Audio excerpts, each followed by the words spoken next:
aqueles que vai levantar a bandeira da fé, da verdade bíblica, para dizer que nós não vamos compactuar com o pecado, nós não vamos aceitar dizer que é certo, que a Bíblia diz que não é certo, nós não vamos respeitar como correto e aceitável aquilo que a Bíblia diz que é errado e abominável aos olhos de Deus. Nós somos.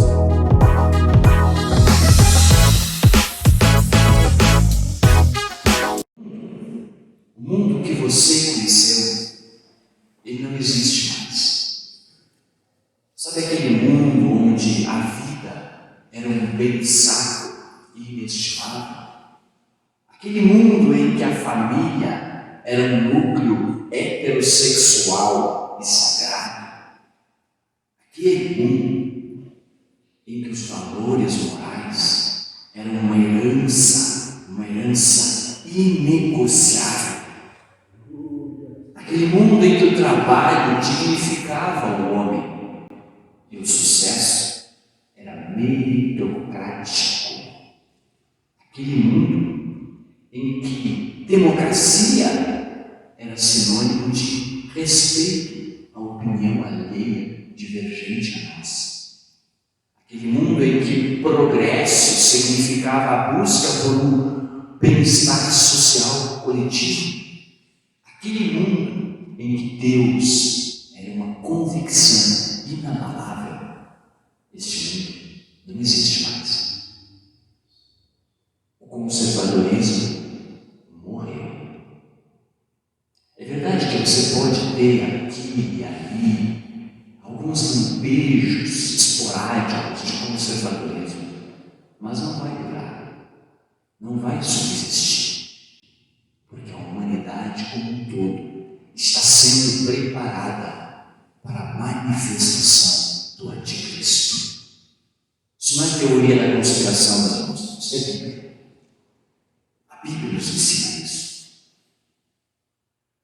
2 Tessalonicenses, capítulo 2, versículo 7, o apóstolo diz o seguinte: porque o mistério da iniquidade já opera, e aguarda somente que seja afastado aquele que agora o detém. Há uma ação orquestrada, consciente, para reprogramar o pensamento da humanidade. Há uma força invisível por trás da nossa sociedade que visa desconstruir o pensamento judaico-cristão e o respeito à palavra de Deus. Há um espírito que governa tudo isso.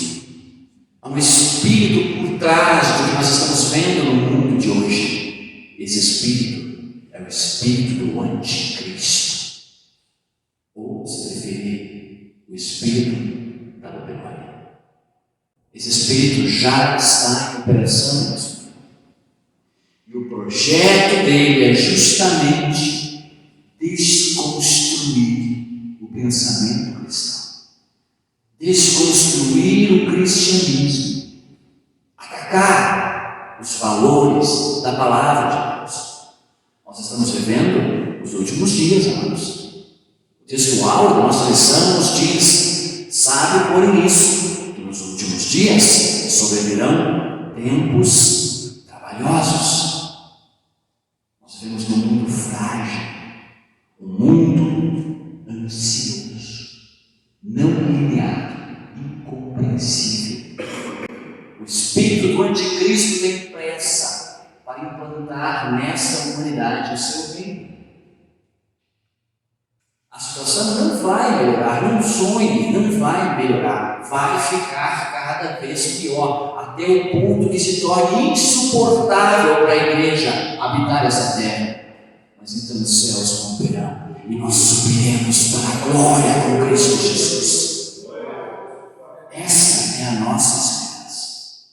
Enquanto estamos aqui, nós iremos ver a cada dia mais o espírito do anticristo penetrando, lançando os seus tentáculos sobre todas as áreas da nossa sociedade. Nós vamos ver a influência no universo moral, no universo econômico, social, religioso também. A face deste movimento pode ser chamada de diversos nomes, ela já teve diversos nomes na história, mas nos nossos dias ela responde pelo nome de progressismo. O progressismo é a face ideológica desta força invisível que está reprogramando a nossa sociedade. É sobre isso que nós estamos tratando nesta lição. Por que há esse movimento? Segundo Norman Geisler, no seu livro cristão, Razões para Crer, na base da vida de uma pessoa, nós encontramos as suas crenças. Essas crenças moldam seus valores, e seus valores definem suas ações. Então, aquilo que você vê, o que está aparente, é apenas a ponta do iceberg. São as ações das pessoas. Mas por trás das ações existem os valores que a motivam. E estes valores são baseados em quê? São baseados nas crenças. Então o progressismo ele busca trabalhar na base, mudar as crenças, para que por consequência se mudem os valores e se mudem as ações. Este é o projeto. Esta é a proposta do progressismo. Amados, o que é este pensamento, este ensino progressista? Se nós vamos pegar a palavra progresso vem do latim progressus, que significa naturalmente andar para frente. Então a palavra progresso em si ela não tem nenhum problema nela. Agora quando a gente fala progressismo, aí muda de situação, muda de figura. Porque progressismo é um conjunto de ensinamentos filosóficos, sociais e econômicos que são baseados na ideia de que o progresso é fundamental para o aprimoramento humano. Aparentemente, também não tem nenhum problema. Só que, onde é que está aí o mistério? Conjunto de ensinamentos filosóficos. O progressismo é um movimento que ele nasce da filosofia francesa do século XVIII. E justamente ele parte do pressuposto de que o progresso humano, de que o avanço do ser humano, para que realmente seja efetivo, ele precisa ser necessariamente um progresso secular, sem Deus. Ele vai trabalhar sobre três pilares. O progressismo trabalha sobre três pilares: anti-fé, anti-religião e anti-Deus. O progressismo vai exaltar os valores racionais, o racionalismo extremo, as ideias ateístas. Você não precisa de Deus para explicar as coisas. Você pode explicar as coisas sem Deus. Você pode viver em um mundo sem Deus. E o pensamento secularista que vem atacar todo tipo, toda forma de religião. Ele defende um progresso estritamente secular. Ele é baseado em diversos pensadores, séculos XVIII, XIX, e três pilares principais que nós poderíamos citar é justamente o progressismo científico de Augusto Comte, que vem trabalhar a questão do positivismo, ou seja, apenas conhecimentos científicos são verdadeiros. Toda sorte de religião é baseada em um mito. O positivismo de Comte vem trabalhar a ideia de que apenas a ciência tem a verdade e que a ciência explica tudo. Então, toda a nossa metodologia científica hoje está baseada no pensamento positivismo de Comte. Podemos falar também de um segundo pilar, que é o progressismo biológico, baseado na ideia do evolucionismo, do já conhecido Charles Darwin, que elaborou uma teoria filosófica, isso não é ciência, que defende a origem do homem a partir de um processo evolutivo de espécies inferiores. Isso rebaixa o ser humano da condição que Deus o colocou e exalta o naturalismo, exalta apenas o aspecto material, o aspecto materialista do homem. O progressismo biológico de Charles Darwin valoriza apenas o mundo natural. E ainda tem mais um terceiro pensador, que são basicamente o tripé, os três pilares do progressismo.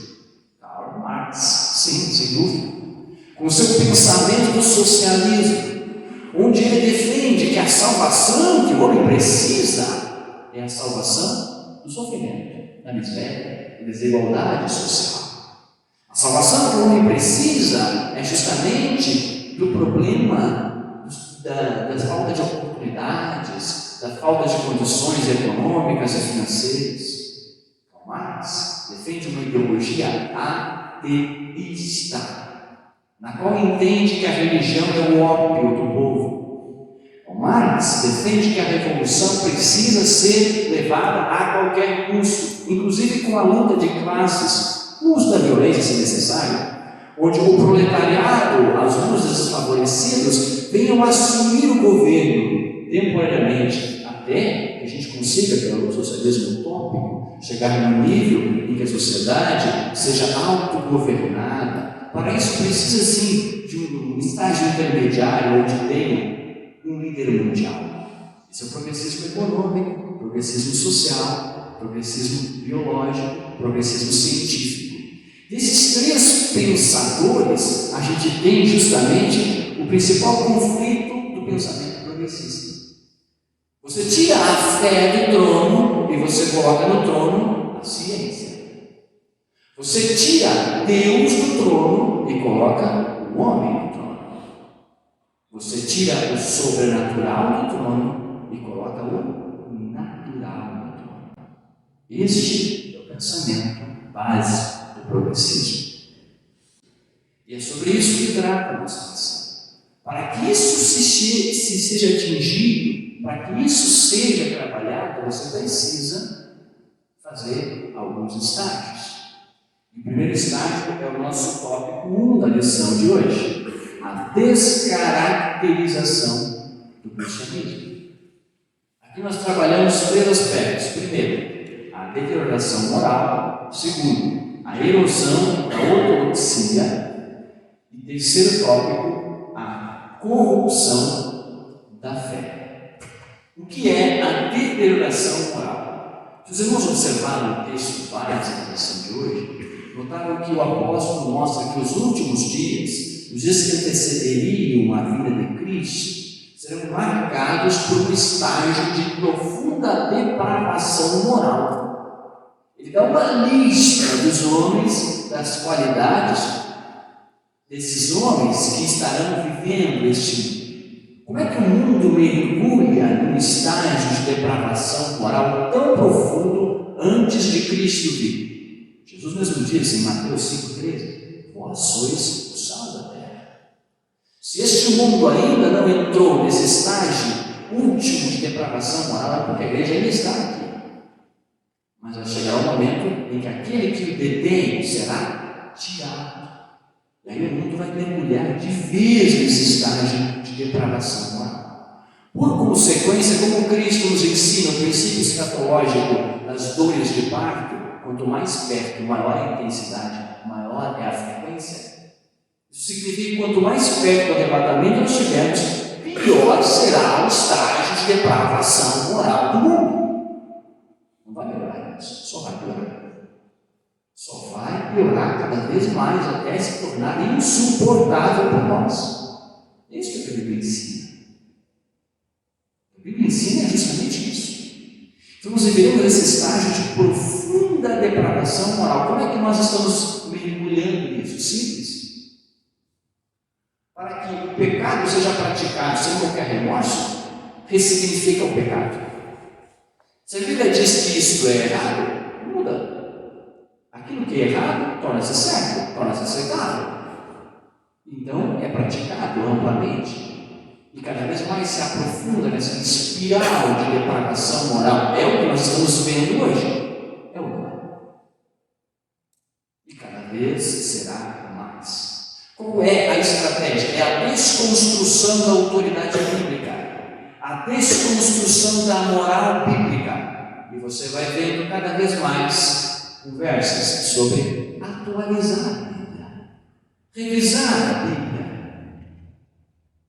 Recentemente uma certa senhora, que tem uma certa fama de tempos passados, não vou dizer o nome para não dar corpo para ela, andou dizendo que a Bíblia precisa ser atualizada e retirar da Bíblia todo o ódio. Ela está muito preocupada com o ódio no mundo, então ela quer atualizar a Bíblia, ela quer reescrever a Bíblia. Mas, só que não é só ela não, meus irmãos. Essa luta contra as verdades da palavra de Deus, essa tentativa de desconstruir a Bíblia, ela está bastante presente no mundo de hoje. Veja algumas matérias internacionais. Bíblia é banida de escola nos Estados Unidos por conter sexo e violência. Eu só começo. Isso é só o princípio. Quer ver outra? Inglaterra. Ministério Público diz que partes da Bíblia não são mais apropriadas. Um pregador de rua foi processado por falar contra a homossexualidade para 2 mulheres. Não, isso é só no mundo. No Brasil não tem esse tipo de coisa, será que não? Projeto de lei da censura pode banir versículos da internet, alerta até lá não. Hoje ele já está banido, né? Já não é mais deputado, já foi cassado. Por quê? Porque o chamado projeto das fake news para eles, porque na verdade deveria ser chamado projeto da censura, permite um dispositivo em que um conteúdo na internet, se for considerado ofensivo, possa ser simplesmente retirado. E aí? Será que o conteúdo da Bíblia não pode ser para algumas subcomunidades considerado ofensivo? Heresia e desrespeito. Teólogos criticam Bíblia reescrita pelo chat GPT. O que é isso? Inteligência artificial utilizada para reescrever a Bíblia online, retirando dela termos considerados ofensivos.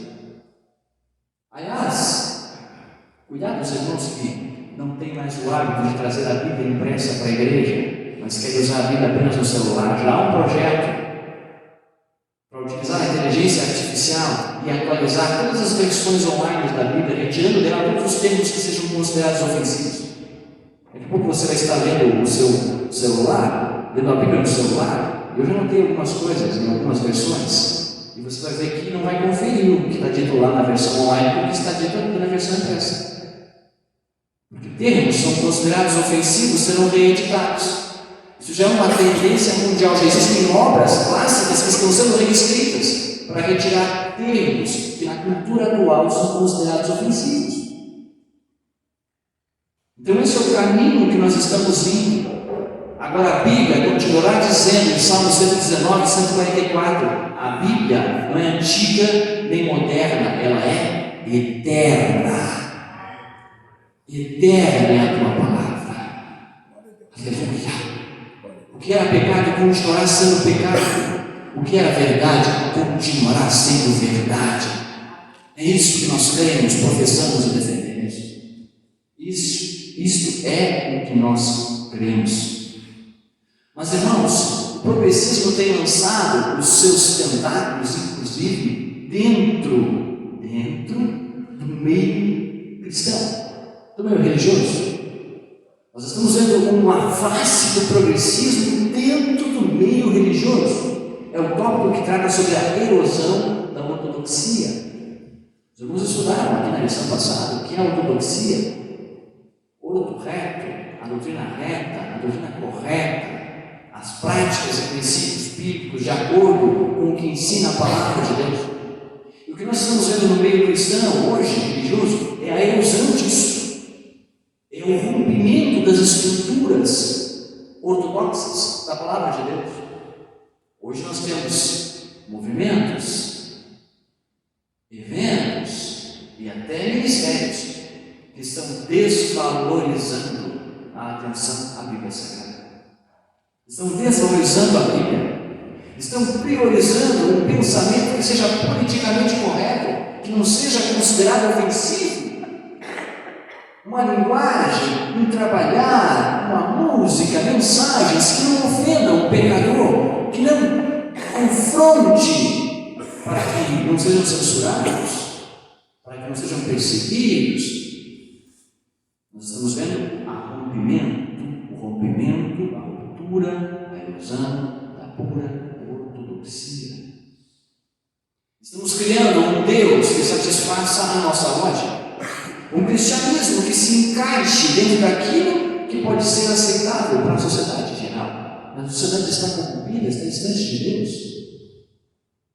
Um certo pregador disse certa vez: a sua mensagem não ofende os seus ouvintes. Talvez você não esteja de fato pregando o Evangelho. Porque o Evangelho, ele confronta o pecador, mas ele oferece o remédio em Jesus Cristo. Aleluia. Nós estamos vendo a corrupção da fé. 2 Timóteo, capítulo 3, versículo 4, o apóstolo diz que chegaria o tempo em que os homens seriam mais amigos dos deleites do que amigos de Deus. E nós estamos vivendo hoje. Igrejas que estão desprovidas do poder e da influência do Espírito Santo, de fato, que pregam uma mensagem agradável aos ouvidos, uma mensagem apenas motivacional, um louvor apenas de celebração, uma mensagem que só tem promessas de vitória para esta vida, uma mensagem que realmente respeita todos os tipos de pensamento, inclusive aqueles que são contrários à palavra de Deus, respeitam o homossexualismo, que a Bíblia considera abominável aos olhos de Deus, respeitam algumas possibilidades, algumas válvulas para a prática do aborto, uma vez que a mulher precisa ter o poder sobre o seu próprio corpo. Estamos estudando isso em lições sequentes. Tolera o uso do álcool e das drogas, desde que de forma controlada, desde que de forma respeitosa. Estão abrindo exceções onde a Bíblia não abre exceções. Pecado ainda é pecado, o erro ainda é erro, porque a verdade ainda é verdade. Nós estamos vendo a corrupção da fé. O que é isso, irmão? É a influência do progressismo dentro do meio religioso. O segundo tópico da nossa lição trata justamente sobre as teorias progressistas.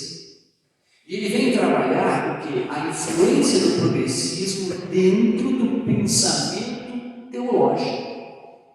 Sim, cuidado onde você estuda teologia, porque hoje está muito fácil estudar teologia. Existem teologias diversas. Nós aqui no São Caetano, para a glória de Deus, temos a nossa maior turma do Instituto Bíblico João Lunda aqui na cidade. Vocês estão de parabéns nesse aspecto, onde é praticada e ensinada uma teologia bíblica pentecostal clássica, assembleiana. Nós precisamos defender a verdadeira e pura teologia bíblica, porque o liberalismo teológico é a face do progressismo dentro do mundo teológico. Qual é? Os três pilares dessas influências progressistas dentro do mundo teológico são a desconstrução da Bíblia, o teísmo aberto e a teologia da demitologização. O que é a desconstrução da Bíblia? Basicamente, a rejeição do princípio da inerrância bíblica. A Bíblia pode conter alguns erros. A Bíblia pode conter algumas partes que de repente alguém escreveu não está certo. Então a gente tem a licença para relativizar o que ela diz e talvez ressignificar algumas coisas que ela diz, contextualizando a nossa sociedade atual. Você está vendo isso nos nossos dias? Isso é uma face do liberalismo teológico, que por sua vez é a influência do progressismo dentro do mundo teológico. Nós temos também o chamado teísmo aberto, homemzinho difícil. Teísmo aberto é uma vertente do liberalismo teológico que defende que Deus não é um Deus plenamente onisciente. Deus não tem tanto controle assim como você pensa sobre o ser humano. Até tem um exemplo bem didático que os defensores do teísmo aberto usam, que é o seguinte: Deus sabe que a família vai comer pizza no domingo. O que Deus não sabe é qual sabor a família vai escolher. Ou seja, Deus ele é onisciente, mas ele depende da ação humana. Deus é onisciente, mas ele não sabe todas as coisas, porque ele não sabe qual a decisão que você vai tomar. Ele não sabe previamente o que você vai decidir, então eles negam a presciência de Deus. Com que propósito, irmão? Com o propósito de valorizar o pensamento humano, de colocar o homem no trono, que é o pensamento humanista. Influência direta do progressismo. Exaltar o livre-arbítrio humano a tal ponto em que o poder de Deus se torna ilimitado e cada vez mais limitado, segundo essa concepção. No altar erguido ao livre-arbítrio, o progressismo teológico sacrifica a soberania do Deus Todo-Poderoso, sem dó, sem piedade. Diante de Deus, o seu poder de conhecer todas as coisas. E ainda tem a demitologização, a teoria da demitologização. Nós devemos, em particular, a esse homem, Rudolf Bultmann, um teólogo alemão que defendia a ideia de que a Bíblia só é crível se dela forem extirpados os milagres, os sinais e outras revelações sobrenaturais. Você tira o sobrenatural da Bíblia, fica o que, meu irmão? Se você tirar o que é sobrenatural da Bíblia, sobra o quê? Ela se torna apenas um livro literário, apenas um livro entre mais livros, apenas um livro com conhecimento histórico, literário, poesias e mensagens de autoajuda. A Bíblia é a palavra de Deus e, como tal, precisa ser respeitada. Bultmann chegou a defender que a Bíblia precisa se render à pós-modernidade. Não, é o mundo que precisa se render à palavra de Deus. Bultmann chegou a defender que o sobrenatural é incompatível com o pensamento contemporâneo. Talvez seja, mas não é incompatível com a vontade de Deus para nossas vidas. A teoria da demitologização visa retirar aquilo que é considerado mito. E entendamos que mito, nesse aspecto, não é simplesmente aquela ideia de lenda, né? Mito, lenda, mas é a ideia de que mito é algo que foi construído ao longo do tempo. Por exemplo, nós podemos pegar um exemplo dos séculos passados, no mar, onde os marinheiros, sem muita visibilidade, sem muito entendimento, encontravam com os botos ou golfinhos em alto mar, e aí ouviam sons, e aquilo começou a ser criada uma ideia de que era alguém cantando. Então poderia ter um peixe que ele podia cantar, ele era um peixe que tinha uma parte humana dentro dele, e aí essa história foi passando de gerações em gerações, e se criou a ideia da sereia, um ser mitológico, que metade é homem, metade é mulher, metade é peixe, que seriam as sereias que cantavam. Tudo isso veio de uma construção que foi sendo criada ao longo do tempo, passando de gerações em gerações. Isso é um mito. Então é esse mesmo pensamento que Bultmann tenta trazer para dentro da teologia. Não, essa história de milagre não é bem isso. Deve ter sido alguma coisa que aconteceu, e a geração seguinte associou que aquilo era o poder de Jesus, e contou para a próxima geração, que passou a repetir aquilo como verdade, e chegou aos nossos dias como se fosse verdade, mas na verdade só passa de um mito. Com base em quê? Com base no raciocínio dele. Por quê? Porque isso é influência do progressismo, ensino progressista. Colocar o homem no trono, apenas o que pode ser provado é verdadeiro, cientificismo. Apenas a ciência tem a verdade. Então veja que esta influência do progressismo está dentro do nosso meio, inclusive nos bancos acadêmicos teológicos. Por isso é tão importante o último tópico da nossa lição, que traz refutando o ensino progressista. Nós podemos colocar aqui, reafirmando então a autoridade bíblica, primeiro subtópico, ensinando as doutrinas bíblicas e enfatizando a santificação. Aleluia. Segunda epístola de Paulo a Timóteo, capítulo 3, versículo 16 da palavra do Senhor, diz assim: toda a Escritura é divinamente inspirada e proveitosa para ensinar, para redarguir, para corrigir, para instruir em justiça. Isso não mudou, meus irmãos. A Escritura continua sendo inspirada por Deus. Quando falamos de inspirada, o termo grego ali é teopneustos, que significa respirada. É como se Deus falasse uma palavra e o escritor sagrado respirasse aquela palavra. Como houvesse uma proximidade tão grande, uma intimidade tão grande entre Deus e esse autor sagrado, que Deus podia utilizar os seus dons naturais, o seu próprio aparelho fonador, o seu próprio raciocínio, os seus próprios dons e apenas sua escrita para registrar o pensamento todo-poderoso.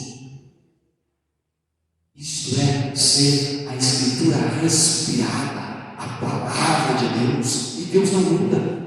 O seu pensamento ainda é o mesmo. O que Deus entende por pecado continua o sendo. O que Deus entende como errado continua o sendo. Mas é fato que os homens têm buscado tantos subterfúgios para negar o que a Bíblia defende com verdade. Efésios capítulo 4, versículos 17 a 19 diz: e digo isto e testifico no Senhor, para que não andeis mais como andam também os outros gentios, na vaidade da sua mente, entenebrecidos no entendimento, separados da vida de Deus pela ignorância que há neles, pela dureza do seu coração, os quais, havendo perdido todo o sentimento, se entregaram à dissolução para com avidez cometerem toda a impureza. Este é o marchar do progressismo, o marchar para frente do progressismo. Você vai ver que quanto mais se afastam das verdades da palavra de Deus, mais a nossa sociedade se aprofunda no pecado e na rebelião contra Deus.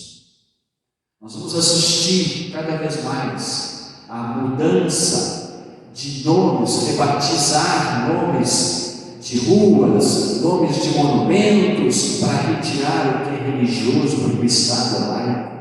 Nós vamos ver cada vez mais a retirada de símbolos religiosos de repartições públicas. Nós vamos ver cada vez mais a perseguição à vida sagrada. E quando você não consegue perseguir, você pode tentar mudar, alterar, desconstruir a ideia da Bíblia Sagrada. Eu tenho um conselho para você: guarde um exemplar dessa Bíblia dentro do seu coração. Aí não haverá nenhum risco de haver uma adulteração.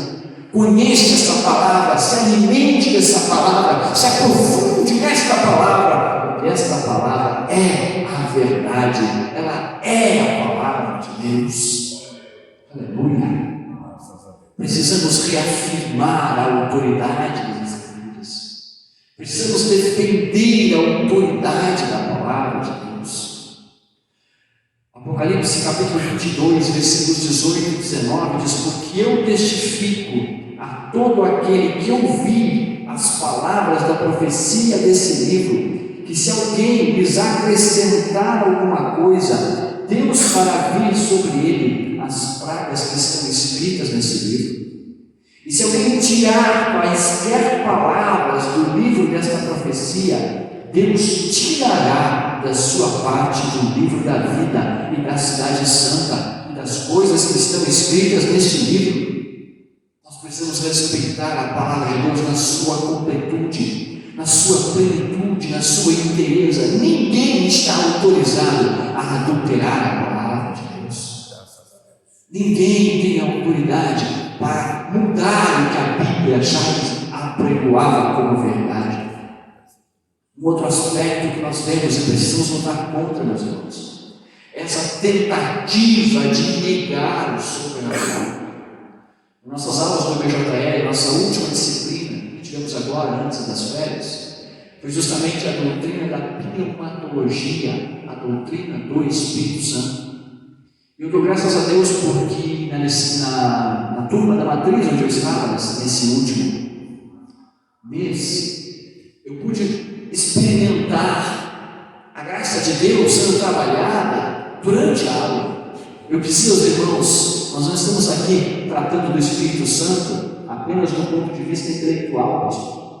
Nós estamos trabalhando com uma pessoa real, que está presente conosco, que tem liberdade para trabalhar nos nossos corações, cujas manifestações são legítimas, são atuais. Sim, ainda hoje o Espírito Santo batiza com o Espírito Santo, ainda hoje dá dom de línguas, de interpretação de línguas, profecia, palavra do conhecimento, palavra da sabedoria, milagres, curas, sinais e maravilhas, porque trabalhamos com coisas reais, não com mitos, não com lendas, mas com o poder de Deus de verdade. Precisamos defender esta palavra. Eu sei que houve um tempo em nosso movimento pentecostal em que era marcado pela ignorância teológica, e nós aceitávamos qualquer manifestação, muitas vezes, como sendo legítima.